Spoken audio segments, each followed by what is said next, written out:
దేశ విదేశాల్లో తెలుగు వాళ్లు గొప్పగా రాణిస్తున్నారని దేశానికి దశా దిశ చూపించిన వ్యక్తి పివి నరసింహారావు అని కొనియాడారు. ఎక్కడికి వెళ్లినా మాతృభూమిని మర్చిపోకూడదని అనేక సార్లు చెప్పా. నాలెడ్జ్ ఎకానమీలో తెలుగు వాళ్లు మరింత ఉన్నత స్థాయికి ఎదగాలని సీఎం ఆకాంక్షించారు. హైదరాబాద్లోని హెచ్ఐసిసిలో ప్రపంచ తెలుగు సమాఖ్య మహాసభలను ఏపీ సీఎం చంద్రబాబు జ్యోతి ప్రజ్వలన చేసి ప్రారంభించారు. ఈ సందర్భంగా సీఎం చంద్రబాబు ప్రసంగించారు.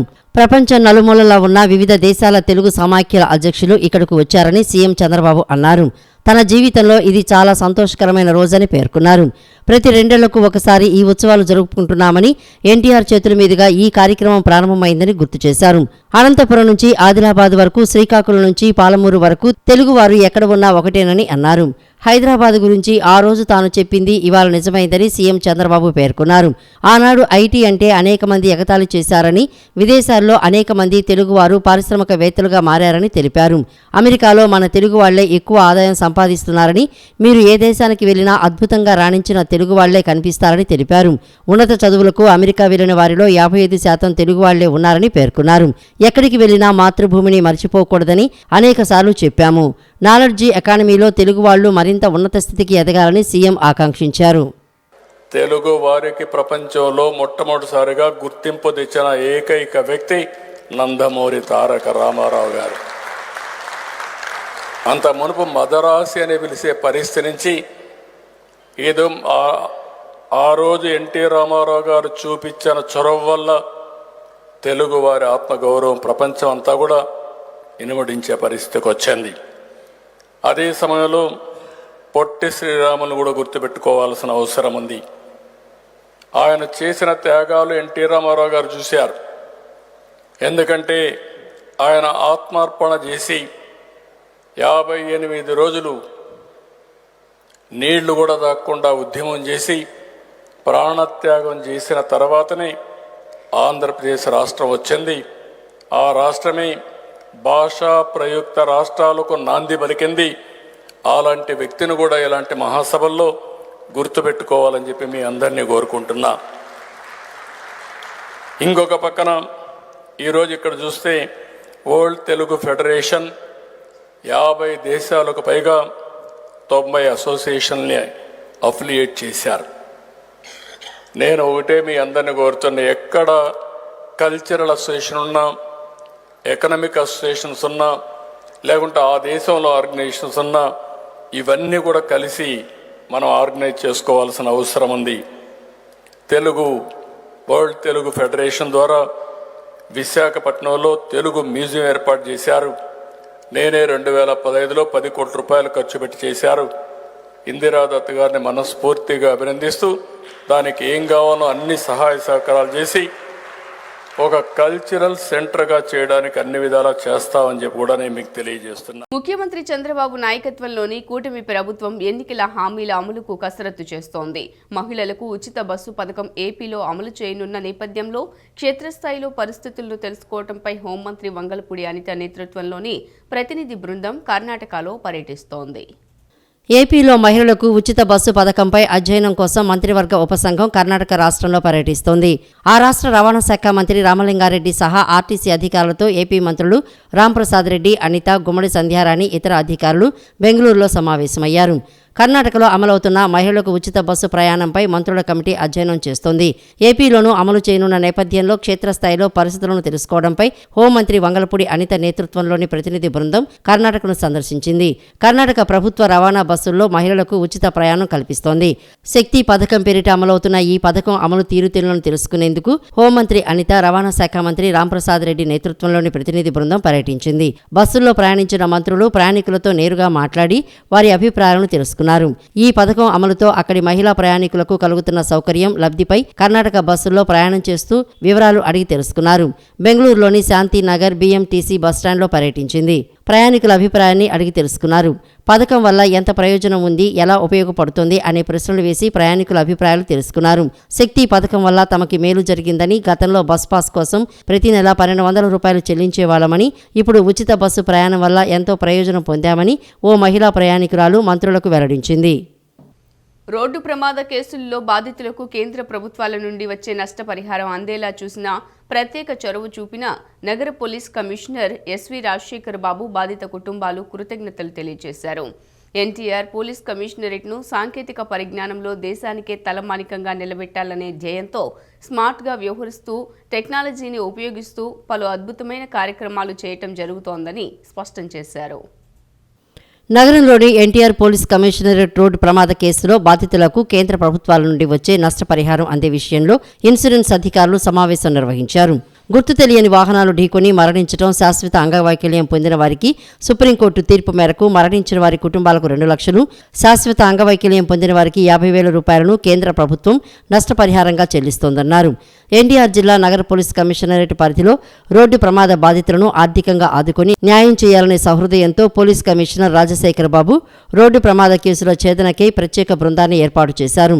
కేంద్ర ప్రభుత్వం నుండి నష్టపరిహారం అందించడానికి కావలసిన అన్ని పత్రాలను సేకరించడానికి డీసీపీ కృష్ణమూర్తి నాయుడు నేతృత్వంలో ACP P Ramachandra Rao, SI Malleswari మరియు పోలీసు సిబ్బందితో ఒక ప్రత్యేక బృందాన్ని ఏర్పాటు చేశారు. 2022 ఏప్రిల్ 1వ తేదీ నుండి ఇప్పటి వరకు ఎన్టీఆర్ జిల్లా నగర పోలీస్ కమిషనరేట్ పరిధిలో 221 జరిగిన రోడ్డు ప్రమాదాల కేసుల్లో బాధితులకు కేంద్ర ప్రభుత్వం వారు అందించే నష్టపరిహారం కోసం బాధితుల చేత దరఖాస్తులను పోలీసు బృందం పూర్తి చేయించారు. సుప్రీంకోర్టు సూచనల మేరకు 1-4 ఫారాల్లో కావలసిన అన్ని వివరాలను జనరల్ ఇన్సూరెన్స్, డిప్యూటీ కలెక్టరేట్ కార్యాలయం, కలెక్టరేట్ మొదలగు శాఖలను సమన్వయం చేసుకుని వారికి కావలసిన పత్రాలను సమకూర్చుకుని పూర్తి వివరాలతో కూడిన ఫారాలను జిల్లా కలెక్టర్ కార్యాలయానికి ఇన్సూరెన్స్ అధికారులకు 120 కేసులకు సంబంధించిన ఫారాలను పంపించడంతో కలెక్టర్ స్పందించి నష్టపరిహారం అందేలా చర్యలు తీసుకున్నారని చెప్పారు. విక్టిమ్ కాంపెన్సేషన్ ఫండ్ ఏర్పాటు చేసి government of India general insurance దగ్గర కొంత ఫండ్ ఒక నిధి ఏర్పాటు చేసి ఇచ్చింది. ఈ నిధి ఏదైతే ఉందో ఈ నిధిలో నుంచి ఒక హిట్ అండ్ రన్ కేసెస్లో ఒక యాక్సిడెంట్ డెత్ ఉన్న కుటుంబానికి 2 లక్షలు, అదేవిధంగా గ్రీవస్ ఇంజరీ ఉన్న కుటుంబానికి 50,000 ఇవ్వాలనే ఒక నిర్దేశం చేసిన పరిస్థితి. సుప్రీంకోర్టు 2024 జనవరి నెలలో ఈ విషయాన్ని ఉద్ఘాటిస్తూ ఈ విక్టిమ్స్ ఎవరైతే ఉన్నారో వీళ్ళు అనాథలైపోతున్నారు. సో ఈ ఫండ్ ఏదైతే ఉందో, జనరల్ ఇన్సూరెన్స్ ఫండ్ ఏదైతే ఉందో ఈ ఫండ్ నుంచి వీరికి కొంత మనీ ఇస్తే బాగుంటుందని చెప్పేసి సుప్రీంకోర్టు ఆఫ్ ఇండియా చెప్పడం మేరకు మేము ఈ 220 కేసెస్లో ఒక టీం పెట్టి, ఈ టీంలో ముఖ్యంగా మల్లీశ్వరి అనే ఒక సబ్ ఇన్స్పెక్టర్ ఎవరైతే ఉన్నారో ఆమె కూడా వాళ్ళ హస్బెండ్ ట్రాఫిక్ యాక్సిడెంట్ చనిపోవడం జరిగింది. సో ఆమెకు ఎంపతి ఉంటుంది కాబట్టి ఆ ఎస్ఐ గారిని పెట్టి మనం ఒక టీంని ఏర్పాటు చేసి గత 4-5 మంత్స్లో ఒక యజ్ఞమాల చేయడం జరిగింది. అందులో భాగంగా ఈ 220 కేసెస్లో ప్రపోజల్స్ తయారు చేసి స్త్రీ చదువుకుంటే సమాజాన్ని, దేశాన్ని జయించగలరని ప్రముఖ హాస్య నటుడు పద్మశ్రీ బ్రహ్మానందం అన్నారు. దశాబ్దాల క్రిందట ఉన్న సాంఘిక దురాచారాలు ఇప్పటికీ అక్కడక్కడ కొనసాగుతున్నాయని, అవి పోవాలంటే స్త్రీలు పూర్తి స్థాయిలో చదువుకోవాలని పేర్కొన్నారు. సావిత్రిబాయి పూలే జయంతి, జాతీయ మహిళా ఉపాధ్యాయ దినోత్సవం సందర్భంగా భారత చైతన్య యోజన పార్టీ ఆధ్వర్యంలో విజయవాడలోని లెమన్ ట్రీ హోటల్లో వేడుకలు నిర్వహించారు. పార్టీ అధినేత రామచంద్ర యాదవ్ నేతృత్వంలో జరిగిన ఈ వేడుకల్లో ప్రముఖ సినీ నటుడు పద్మశ్రీ డాక్టర్ బ్రహ్మానందం, ప్రముఖ నటి, సామాజిక సేవకురాలు రేణు దేశాయ్, జాతీయ బీసీ ప్రముఖులు, ఢిల్లీ విశ్వవిద్యాలయం ప్రొఫెసర్ సూరజ్ మండల్ తదితరులు ముఖ్య అతిథులుగా పాల్గొన్నారు. ఉత్తమ మహిళా ఉపాధ్యాయులకు అవార్డులు ప్రదానం చేశారు. ఈ సందర్భంగా ప్రముఖ నటుడు బ్రహ్మానందం గురజాడ అప్పారావు రచన కన్యాశుల్కంలో కొన్ని విలువైన అంశాలను పంచుకున్నారు. సావిత్రిబాయి పూలే జీవితాన్ని ప్రతి మహిళా ఉపాధ్యాయురాలు ఆదర్శంగా తీసుకుని వృత్తిలో రాణించాలని వివరించారు. ఈ కార్యక్రమంలో పాల్గొన్నందుకు తనకు సంతోషంగా ఉందని కార్యక్రమం నిర్వహించిన రామచంద్ర యాదవ్ను అభినందించారు. ఆయన గొప్పవాడు అనేకంటే ధన్యుడు, ధన్యజీవి అని పేర్కొన్నారు. దేశమంటే మట్టి కాదు, ఈ దేశమంటే మనుషులు.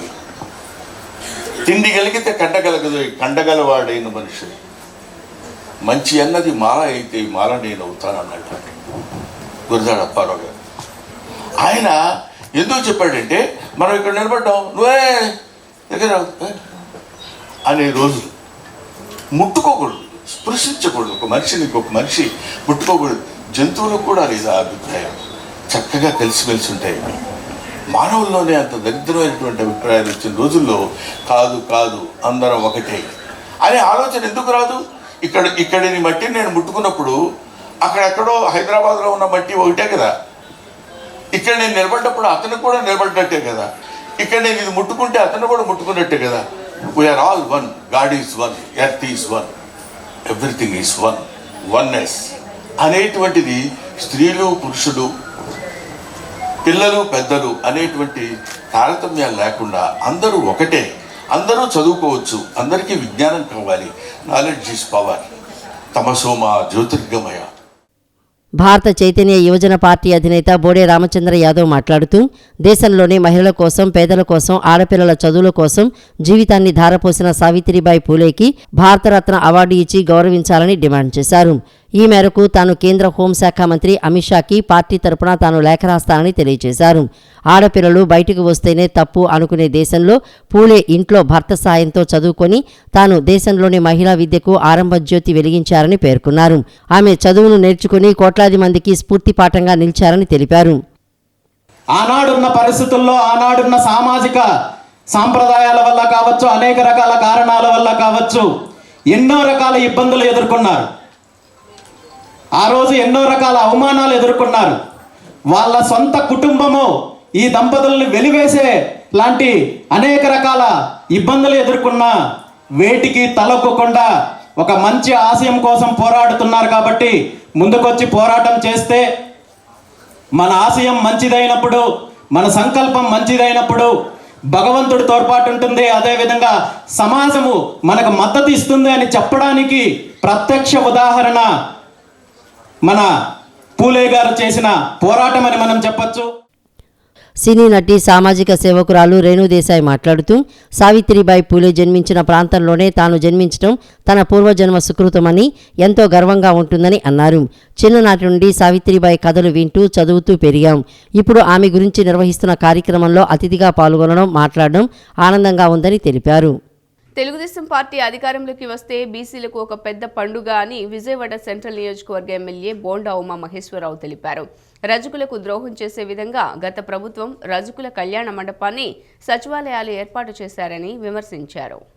నగరంలోని సామమూర్తి రోడ్లో నూతనంగా నిర్మించిన రజక సామాజిక కళ్యాణ మండపాన్ని విజయవాడ సెంట్రల్ నియోజకవర్గ ఎమ్మెల్యే బోండా ఉమామహేశ్వరరావు, 27వ డివిజన్ అధ్యక్షులు కొండపల్లి రవికుమార్, పలువురు రజక నాయకులు, కార్యకర్తలు కూటమి శ్రేణులతో కలిసి లాంఛనంగా ప్రారంభించారు. అనంతరం సెంట్రల్ నియోజకవర్గ ఎమ్మెల్యే బోండా ఉమామహేశ్వరరావు మీడియాతో మాట్లాడుతూ తెలుగుదేశం పార్టీ అధికారంలోకి వస్తే బీసీలకు ఒక పెద్ద పండుగని అన్నారు. రజకులకు ద్రోహం చేసే విధంగా గత వైసీపీ ప్రభుత్వం రజకుల కళ్యాణ మండపంలో బలవంతంగా సచివాలయాన్ని ఏర్పాటు చేశారని పేర్కొన్నారు. కూటమి ప్రభుత్వం అధికారంలోకి వచ్చాక సచివాలయానికి మరో భవనాన్ని నిర్మించి రజకుల కళ్యాణ మండపాన్ని రజకులకే వినియోగించే విధంగా తాము చర్యలు తీసుకుని ప్రారంభించామని బోండా ఉమా తెలిపారు. బీసీ సామాజిక వర్గాల అండా తెలుగుదేశం పార్టీ జెండా అని అన్నారు. గతంలో బీసీలకు ఆదరణ పథకం, అనేక యంత్రాలు, పరికరాలు ఇచ్చామని తెలిపారు. 27వ డివిజన్లో రజక సామాజిక వర్గం ఎక్కువగా నివసిస్తుందని, వారికి కూటమి ప్రభుత్వంలో భవిష్యత్తులో ఇలాంటి అభివృద్ధి కార్యక్రమాలు మరెన్నో నిర్వహిస్తామని ఎమ్మెల్యే బోండా ఉమామహేశ్వరరావు తెలిపారు. ఇంకా సచివాలయం పెట్టుకోవడానికి వేరే స్థలమే లేదా, మీకు రజకుల కళ్యాణ మండపమే కావాల్సి వచ్చిందని అడిగినా ఏ రోజు పట్టించుకున్నటువంటి ఆనాటి ప్రభుత్వాలకి బుద్ధి చెప్పేటట్టుగా ఇవాళ మరొక కొత్త భవనాన్ని కట్టించి ప్రారంభోత్సవం చేయడం జరిగింది. ఖచ్చితంగా బీసీ సామాజిక వర్గాలకు అండా తెలుగుదేశం పార్టీ జెండా. గతంలో తెలుగుదేశం ప్రభుత్వం అధికారంలో ఉన్నప్పుడు ఆదరణ పథకం కూడా పెట్టాం. రజకులకు ఇస్త్రీ పెట్లు, ఇస్త్రీ బళ్ళు, డ్రై క్లీనర్ షాపులు అన్ని రకాలుగా అండగా ఉన్నాం. బీసీ కార్పొరేషన్ ద్వారా కూడా అనేక లోన్లు ఇచ్చాం. రేపు రాబోయే రోజుల్లో కూడా బీసీ కార్పొరేషన్ మళ్ళా పునఃప్రారంభిస్తాం. దాని ద్వారా కూడా వాళ్ళకి పథకాలు ఇస్తాం. ఆదరణ పథకం కూడా మొదలు పెడతాం.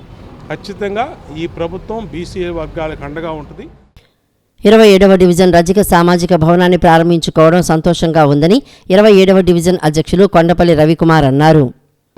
బోండా ఉమామహేశ్వరరావు గారు 2014లో ఇచ్చిన హామీ మేరకు నిర్మించి ఇచ్చినటువంటి మహనీయమైన వ్యక్తి.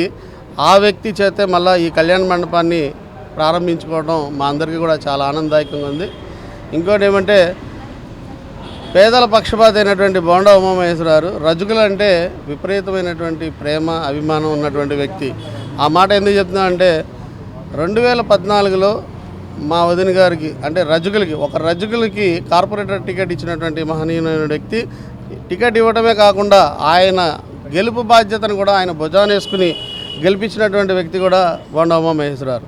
ఇదంతా ఎందుకు చెప్తున్నా అంటే బడుగు బలహీన వర్గాల ఆశాజ్యోతి అయినటువంటి బోండా ఉమామహేశ్వర గారు ఆయన చల్లని చేతులతోటి ఈరోజు ఈ కళ్యాణ మండపాన్ని ప్రారంభించుకోవడం చాలా రజకులుగా అదృష్టంగా భావిస్తున్నాను. భారతీయ సమాజంలో గొప్ప మార్పులకు సావిత్రిబాయి పులే పునాది వేశారని విశ్రాంత ఐపీఎస్ అధికారి రవీంద్రబాబు పేర్కొన్నారు. లింగ వివక్ష, కుల అసమానతలపై సావిత్రిబాయి పులే చేసిన అలుపెరగని పోరాటం ప్రతి ఒక్కరికి స్ఫూర్తిదాయకమన్నారు. నగరంలోని one town Chittinagar Rakesh public school నందు బీసీ ఇంటర్నేషనల్ వెల్ఫేర్ అసోసియేషన్ ఆధ్వర్యంలో సావిత్రిబాయి పూలే 194వ జయంతి కార్యక్రమం నిర్వహించారు. ఈ కార్యక్రమానికి ముఖ్య అతిథులుగా మాజీ police housing corporation chairman K Nagul Meera, retired IPS Ravindranath Babu, BJP NTR జిల్లా అధ్యక్షులు అడ్డూరి శ్రీరామ్, రాకేష్ స్కూల్ అధినేత ఎన్వీ రావు, బీసీ నేత అప్పారావు తదితరులు పాల్గొన్నారు. సావిత్రిబాయి పూలే చిత్రపటానికి పూలమాలలు వేసి నివాళులర్పించారు. విశ్రాంత ఐపీఎస్ అధికారి రవీంద్రబాబు మాట్లాడుతూ మహిళా సాధికారత కోసం సమాజంలో మహిళల పట్ల ఉన్న వివక్షకు వ్యతిరేకంగా సావిత్రిబాయి అలుపెరగని పోరాటం చేశారని కొనియాడారు. ఎన్వి రావు గారు ఒక చక్కటి కార్యక్రమం ఆర్గనైజ్ చేశారు. వారి జయంతి సందర్భంగా వారు చేసిన సేవలు, ఎస్పెషలీ ఉమెన్ ఎంపవర్మెంట్ కొరకు ఎప్పుడో 194 సంవత్సరాల కిందట జన్మించిన ఆవిడ ఆ టైంలో సొసైటీలో మహిళల పట్ల వివక్షణ తరంలో కూడా ఆమె పోరాట పటిమతో ఆమె చేసిన సేవలు ఈరోజు మహిళలకు ఈరోజు ఇంత ఎంపవర్మెంట్ రావడానికి చాలా కారణం. అనంతరం రాకేష్ పబ్లిక్ స్కూల్ అధినేత ఎన్వీ రావు మాట్లాడుతూ మహిళల అభ్యున్నతికి సావిత్రిబాయి పూలే కృషి మరువలేనిదని తెలిపారు. లింగ వివక్ష, కుల అసమానతలపై ఆమె చేసిన పోరాటం ప్రతి ఒక్కరికి స్ఫూర్తిదాయకమని అన్నారు. ఎన్నో అవమానాలు, దాడులు ఎదుర్కొని ఆడపిల్లలకు విద్య నేర్పించడంలో ముందున్నారని కొనియాడారు. మహిళలు ఆమె అడుగుజాడల్లో నడవాలని పిలుపునిచ్చారు. మహిళలకు పాఠాలు చెప్పడం కోసం అనేక కష్టాలు పడ్డారు. ఆ మహిళా విద్యా సంస్థ నడపడానికి అనేక ఇబ్బందులు పడ్డారు. బ్యాగులో ఒక సంచి పెట్టుకొని దారిలో వెళ్తున్నప్పుడు టమాటాలతోనూ, పేడతోనూ, అలాగే ఇంకా అనేక రకాల హింసిస్తే మళ్ళీ అక్కడికి వెళ్ళినాక, స్కూల్కి వెళ్ళినాక ఆ చీర మార్చుకోవడానికి బ్యాగులో చీర పెట్టుకొని రెడీగా ఉండేవారు. ఎప్పుడు కూడా అలా విద్యను పెట్టేవారు. సావిత్రిబాయి పూలే కానీ చాలామంది బీసీలకో, ఎస్సీలకో పనిచేసిన అనుకుంటారు.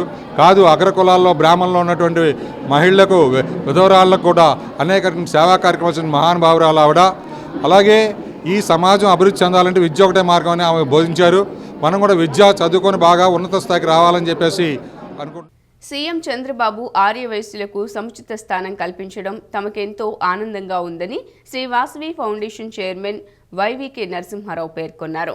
జనవరి తేదీ Vijayawada one town Gandhiji municipal high school మైదానం నందు ఆంధ్రప్రదేశ్ రాష్ట్ర ఆర్యవైశ్య వెల్ఫేర్ డెవలప్మెంట్ కార్పొరేషన్ చైర్మన్గా డుండి రాకేష్ ప్రమాణ స్వీకార మహోత్సవాన్ని అంగరంగ వైభవంగా నిర్వహించేందుకు ఏర్పాట్లు చేస్తున్నామని అందరూ హాజరై విజయవంతం చేయవలసిందిగా కోరారు. నగరంలోని వన్ టౌన్ గాంధీజీ హైస్కూల్ నందు శ్రీ వాసవి ఫౌండేషన్ చైర్మన్ వైవీకే నరసింహారావు ఆధ్వర్యంలో ఏర్పాటు చేసిన విలేకరుల సమావేశంలో ప్రమాణ స్వీకార మహోత్సవ కరపత్రాన్ని ఆవిష్కరించారు. అనంతరం YVK Narasimharao Aryavaishya official and professional association రాష్ట్ర అధ్యక్షురాలు అరవేటి నిర్మల మీడియాతో మాట్లాడుతూ సీఎం చంద్రబాబు ఆర్యవైశ్యులకు సముచిత స్థానం కల్పించడం ఎంతో సంతోషమని అన్నారు. ఆర్యవైశ్య కార్పొరేషన్ చైర్మన్ డూండి రాకేష్ ప్రమాణ స్వీకార మహోత్సవం అంగరంగ వైభవంగా జరుగుతోందన్నారు. ఘనంగా నిర్వహిస్తున్నట్లు శ్రీ వాసవి ఫౌండేషన్ చైర్మన్ వైవీకే నరసింహారావు తెలిపారు. ఈ కార్యక్రమానికి రాష్ట్ర మంత్రులు, ఎంపీలు, ఎమ్మెల్యేలు, ప్రముఖులు, ఆర్యవైశ్య ప్రతినిధులు అతిథులుగా హాజరవుతారని తెలిపారు. రాష్ట్ర ప్రజలు, నగరవాసులు డూండి రాకేష్ ప్రమాణ స్వీకార మహోత్సవంలో పాల్గొని విజయవంతం చేయాలని పిలుపునిచ్చారు. ఆర్యవైశ్య కార్పొరేషన్ చైర్మన్గా ఆర్యవైశ్యుల్లో యువకిషోరం లాంటి డైరింగ్ డాషింగ్ వ్యక్తి డూండి రాకేష్ గారిని చైర్మన్గా నియమించడం జరిగింది. ఆ యొక్క ప్రమాణ స్వీకారం ఈ గ్రౌండ్లో గాంధీజీ మున్సిపల్ హై స్కూల్ గ్రౌండ్లో 5/1/2025 ఆదివారం సాయంత్రం 4:30 ఏర్పాటు చేయడం జరిగింది. ఈ కార్యక్రమంలో అనేక మంది మంత్రులు, శాసనసభ్యులు, ఎంపీలు, ఎమ్మెల్సీలు అందరూ పాల్గొంటారు. అలాగే ఆర్యవైశ్యులు కూడా వేలాది మందిగా పాల్గొనడం జరుగుతుంది. రాష్ట్ర నలుమూల నుంచి వస్తున్నారు, వాళ్ళందరూ వేలాదిగా పాల్గొనడం జరుగుతుంది. మరియు విజయవాడ నగర ప్రజలకి మరియు అందరికి కూడా మీ మీడియా ద్వారా తెలియజేసే ఉద్దేశంతో ఈ ప్రెస్ మీట్ ఏర్పాటు చేయడం అయింది. మనము ఉన్నత స్థితిలో అందరూ బాగుపడాలి, అందరి జీవితాలు చక్కగా ఉండాలి, ఆర్యవైశ్యులందరూ చక్కగా క్రమశిక్షణతో అభివృద్ధిలోకి ఆర్థికంగా నిలబడాలనే ఒక ముఖ్య ఉద్దేశంతో మనకు ఈ Arya Vaishya welfare and development corporation ఏర్పాటు చేయడం జరిగింది. ఈ కార్పొరేషన్ వల్ల మన ఆర్యవైశ్యులకు చాలా మేలు జరుగుతుంది. ఇంతవరకు ఎవ్వరు కూడా ఈ కార్పొరేషన్ పెట్టినా ఏ ప్రయోజనం లేకపోయింది లాస్ట్ గవర్నమెంట్లో. ఈ గవర్నమెంట్లో మనకు ఆశాజనకంగా మనకు డూండి రాకేష్ గారిని సరైన వ్యక్తి అండి. మనకు ఆ వ్యక్తి ద్వారా మనకు ఈ కార్పొరేషన్ చైర్మన్ పోస్ట్ ఇవ్వడం వల్ల ఈ కార్పొరేషన్ ఎంతో డెవలప్ చేసి ఈ కార్పొరేషన్ వల్ల ఆర్యవైశ్యులందరికీ లబ్ధి చేకూరుతుందని 1914 నుంచి కూడాను మన ఆర్యవైశ్య కార్పొరేషన్ ఏర్పాటు చేయడం అనేది ఈసారి 2014 నుంచి అట్లాని అప్పుడు 30 కోట్ల రూపాయలు ఫండ్స్ ఇచ్చారు. తర్వాత వచ్చి గవర్నమెంట్ దాన్ని ఉపయోగించడం చేయలేదు. ఈసారి కూడాను మంచి గట్టి ఫండ్స్ తీసుకొస్తారని డూండి రాకేష్ మన యువ నాయకుడు అందరికీ ఉపయోగపడతాడు. రేపు జరగబోయే 5/1/5/1 జరిగే ఆదివారం నాడు 4:30 గంటలకి ప్రమాణ స్వీకారోత్సవానికి వేలాది మందిగా ప్రజలు ఆర్యవైశ్యులు మన ప్రముఖులు. దేశంలో నేడు ప్రతి మహిళ గొప్పగా చదువుకుంటున్నారంటే సావిత్రిబాయి పులే చేసిన కృషి పోరాటాలే ప్రధాన కారణమని బహుజన సమాజ్ పార్టీ తూర్పు నియోజకవర్గ ఇన్ఛార్జి కనపర్తి మురళి అన్నారు. సావిత్రిబాయి పులే సమాజం కోసం చేసిన సేవలను స్ఫూర్తిగా తీసుకుని నేటి మహిళా లోకం ఆదర్శంగా జీవించాలని ఆకాంక్షించారు. నగరంలోని మాచివరం టీఎంఆర్సీఎం మున్సిపల్ పాఠశాలలో బహుజన సమాజ్ పార్టీ ఆధ్వర్యంలో సావిత్రిబాయి పూలే జయంతి వేడుకలు ఘనంగా జరిగాయి. బహుజన సమాజ్ పార్టీ తూర్పు నియోజకవర్గ ఇన్ఛార్జి కనపర్తి స్కూల్ సిబ్బందితో పాటు బీఎస్పీ నాయకులు కార్యకర్తలతో కలిసి సావిత్రిబాయి పూలే చిత్రపటానికి పూలమాలలు వేసి నివాళులర్పించారు. అనంతరం వారు మాట్లాడుతూ దేశంలో మొట్టమొదటి మహిళా ఉపాధ్యాయురాలు సావిత్రిబాయి పూలే అని గుర్తు చేశారు. ఆమె చేసిన ధైర్యం వల్లనే నేడు మహిళలు అన్ని రంగాల్లో ముందుకు వెళ్తున్నారని చెప్పారు. సావిత్రిబాయి పూలే సమాజం కోసం చేసిన సేవను స్ఫూర్తిగా తీసుకుని నేటి మహిళా లోకం ఆదర్శంగా జీవించాలని ఆకాంక్షించారు. పాఠశాల ఉపాధ్యాయురాలు బీఎస్పీ నేతలు మాట్లాడుతూ మహిళా లోకానికి సావిత్రిబాయి స్ఫూర్తి ఆదర్శమని అన్నారు. బాలికా విద్యా విధానం నేటి వరకు పటిష్టంగా నిలబడిందంటే దానికి ఆమె కృషి పట్టుదల ఎంతో ఉన్నాయని తెలిపారు. మహిళలు సమాజంలో ఎంత గొప్పగా జీవించగలుగుతున్నామంటే ఆమె చేసిన కృషి పోరాటాలు ప్రధాన కారణమని పేర్కొన్నారు. మొట్టమొదటి మహిళా ఉపాధ్యాయురాలు సావిత్రిబాయి పూలే గారి జయంతి వేడుకలను మాచవరం టీఎంఆర్ఎన్సీఎంసీ హై స్కూల్లో ఘనంగా నిర్వహించడం జరుగుతుంది. ఈరోజు ఆమె గారు ఆ రోజు చేసిన కృషి వల్ల ఈరోజు ప్రతి మహిళ కూడా చదువుకుంటున్నారంటే ఆమె యొక్క కృషి వల్ల ఈరోజు చదువుకున్నారని చెప్పి సావిత్రిబాయి గారు చాలా వరకు స్త్రీల గురించి ఎంతో కృషి చేసి ఈ రోజుల్లో ఇన్ని రంగాలకి వస్తున్నారంటే స్త్రీలు ఆమె దయ వల్లే వస్తున్నారు. ఆమె యొక్క ఆదర్శం మనకి ఆవిడ మహిళలకు. ఈరోజు బాలిక విద్యా వ్యవస్థ ఈరోజు నిలబడిందంటే ఆవిడ యొక్క మోటివేషను, ఆవిడ యొక్క స్ఫూర్తి, ఆమె యొక్క కృషి పట్టుదలే ఈరోజు మహిళా లోకానికి ఒక రోల్ మోడల్గా నిలిచిందని చెప్పడానికి గర్వంగా చెప్పుకుంటున్నాం. ఈరోజు అందరూ కూడా ఉమెన్స్ అందరూ కూడా చదువుకునేటువంటి బాలికలు ముఖ్యంగా ఈరోజు వాళ్ళు సొసైటీలో ఎంత గొప్పగా జీవించగలుగుతారు, ఒక ధైర్యాన్ని కూడా మనలో నింపడానికి. తను విద్య నేర్పడానికి వెళ్తుంటే అగ్రవర్ణాల వారు దాన్ని సహించలేక పేడ నీళ్ళు, పసుపు నీళ్ళు, బురద వేసి ఆమె బట్టలను పాడు చేసేవాళ్ళు. అందుకే ఆమె ఎప్పుడు స్కూల్కి వెళ్ళినా కానీ తన బ్యాగ్లో ఒక మరో చీర రవిక పెట్టుకొని వెళ్ళేది. ఎందుకంటే వాళ్ళు ఇలా బురద జల్లి, పసుపు నీళ్ళు జల్లి, పేడ నీళ్ళు జల్లి తన బట్టలు ఖరాబ్ చేస్తుంటే స్కూల్కి వెళ్ళిన తర్వాత బట్టలు తన చీర మార్చుకొని మళ్ళీ క్లాసులు చెప్పేది. సిటీ న్యూస్ ఇంతటితో సమాప్తం. తిరిగి వార్తల్లో మళ్ళీ కలుద్దాం. అంతవరకు సెలవు. నమస్కారం.